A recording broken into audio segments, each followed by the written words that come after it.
Diana Falcón y Fernando Vivas, les damos la bienvenida nuevamente a la edición sabatina de Ampliación de Noticias. Y siendo las 8:41, ahora vamos a hablar de Donald Trump. El mundo se está reseteando y está en espera de las próximas medidas de Donald Trump. Vamos a hablar con un ex embajador en Estados Unidos, en China, representante en la OEA, y que ahora estamos enlazados con él. Harold Forsyth, gracias por atendernos. ¿Cómo está, embajador? Buenos días. ¿Qué tal? Mucho gusto, Diana. Fernando. Harold, mi primera pregunta es, tú que has trabajado años en Estados Unidos, vives en Estados Unidos ahora. Entre Estados Unidos y el Perú. Entre Estados Unidos y el Perú, ciertamente. ¿Qué efectos puede tener el uso que está haciendo Donald Trump de su política migratoria? Es casi un uso de la política migratoria como arma, porque a través de ella está ejerciendo bastante presión. Hubo una escaramuza con Colombia que, si no la paga la propia Colombia, hubiera llegado a mayores. ¿Cómo va a, yo utilizaba la palabra, quizá exagerada, resetear, no el mundo, pero sino el mundo, las corrientes migratorias, el uso muy agudo e intenso, casi belicoso, que está haciendo la gestión Trump de la política migratoria? El tema de la política migratoria es no solo problema de los Estados Unidos, es un problema mundial. Acabamos de ver lo que ha pasado ayer en Alemania, en el Parlamento Federal. Ocurre también en Francia todo el tiempo, en alguna manera también en Inglaterra y también, por ejemplo, en un país como España, ahora que tiene el gravísimo problema de la vivienda.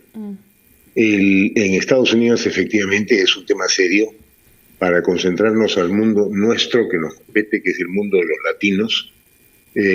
Calculamos que seremos allá pues unos 70 millones los latinos que están allá, y de los cuales los peruanos, digamos, a 1.200.000, digamos, que están ahí, y de los cuales se calcula que unos 300.000 están en situación irregular. Podríamos concluir que de los 70 millones de latinos en los Estados Unidos, que ya son parte de la cultura de Estados Unidos, ojo con eso, porque con esto que está ocurriendo, a América Latina se ha vuelto parte de Estados Unidos, o Estados Unidos también se está convirtiendo progresivamente en un país latinoamericano. Esta es una realidad que nadie va a poder cambiar. De estos 70 millones habrá por lo menos unos 15 millones, mal calculado, ¿no?, en situación irregular. Lo que ocurre es que deportar 15 millones de personas es técnicamente imposible, logísticamente imposible. Entonces, lo que hay son noticias de que hay 70 capturados para ser deportados, 2 aviones que han ido a Colombia, en aviones colombianos, dicho sea de paso. Ahí el que controló la escaramuza no solamente es Colombia, sino también Estados Unidos. Y dicho sea de paso, Colombia manejó con mucha inteligencia la situación, porque impuso que sus nacionales fueran transportados en sus propios aviones y bajo sus condiciones. En todo caso, estas cantidades son pequeñísimas al lado de lo inmenso que se vendría por delante si se trata de deportar a todos los ilegales. No existe una organización logística para hacerlo, y finalmente la impresión que tengo, y ahí me puedo equivocar, es que en cuestión de algunos meses esto se va a calmar. Esto es parte de estos inicios. Tiene Trump ni siquiera 2 semanas en el poder, y parte de los inicios de este gasto inusitado de poder político, porque el poder es exactamente igual que el dinero. Pero a partir de entonces la política lo va a obligar a concentrarse más en otros temas que van a exigir muchísima premura. Por ejemplo, el tema del Extremo Oriente y el tema de la guerra de Ucrania, ¿no? Embajador, entonces, en el caso del Perú se ha dicho que hay 72 capturados para ser deportados. Bueno, muy bien, pero son 300.000 los que estarían en esta situación irregular. Entonces, ¿usted considera, embajador, que no es sostenible esta política de deportaciones durante lo que va a ser el gobierno de Donald Trump? Ahora, embajador, se ha anunciado una gira del secretario de Estado Marco Rubio a Panamá y a 4 países de Centroamérica. ¿Cuál cree usted que es el real objetivo de esta gira, teniendo en cuenta que es la primera de la gestión de Trump, de este funcionario norteamericano? Tengo la impresión de que tiene que ver con el crimen en Estados Unidos, ¿no? Países pues como concretamente pues El Salvador, etcétera, etcétera. De esos países salen olas migratorias, ¿no? Que atraviesa México vía estos porteros, como les llaman, que organizan ese tráfico de personas. Sí. Eso sí se va a poder detener y se va a poder controlar. La ayuda de esos gobiernos centroamericanos es fundamental para eso. Harold Forsyth, pero también está el tema de Panamá, ¿no? Y esto me permite preguntarte algo, aprovechando la experiencia de que has sido nuestro embajador en Pekín y también en Washington. La Cancillería habla de una suerte de neutralidad constructiva, que es la actitud con la que debemos mirar la competencia comercial y geopolítica entre estas dos potencias.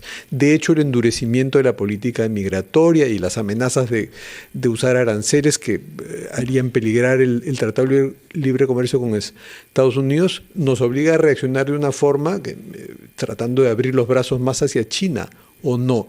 ¿Cómo se debe ubicar el Perú y su política exterior frente a este endurecimiento norteamericano y la tentación de estrechar más los lazos con China? Con Estados Unidos tenemos muchas cosas que compartimos, el concepto de América para los americanos y de alguna parte el hogar común, que significa compartir el hemisferio occidental, y una cantidad de intereses enormes. Somos dos países que tenemos una historia intensa desde el siglo XIX y nos conocemos muy bien, pero con la China igualmente se han abierto capítulos muy interesantes históricos, que no es que empezaron ahora.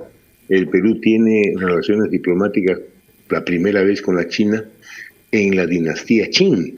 En la época del presidente Leguía ya vinieron delegados chinos aquí a acreditarse en una embajada. Y el 8% de peruanos, 8%, tiene algún grado de sangre china circulando por sus venas. Entonces, la comunidad cultural peruano-china es muy fuerte y es muy sólida. Y eso se conoce, se sabe muy bien en la China.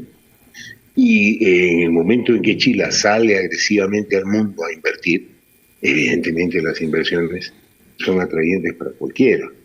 Entonces eso le plantea a los Estados Unidos un problema de no rezagarse. Sus productos también, concretamente su infraestructura, pasa lo mismo con los japoneses, ¿no? Es muy buena, pero es más cara.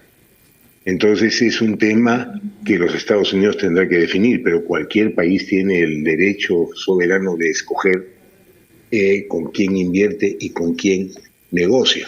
En todo caso, Estados Unidos y la China son nuestros principales socios comerciales. Exacto, son nuestros principales socios comerciales. Tenemos un puerto como el de Chancay que tiene financiamiento chino además. Embajador, muchas gracias por estar con nosotros en Ampliación de Noticias.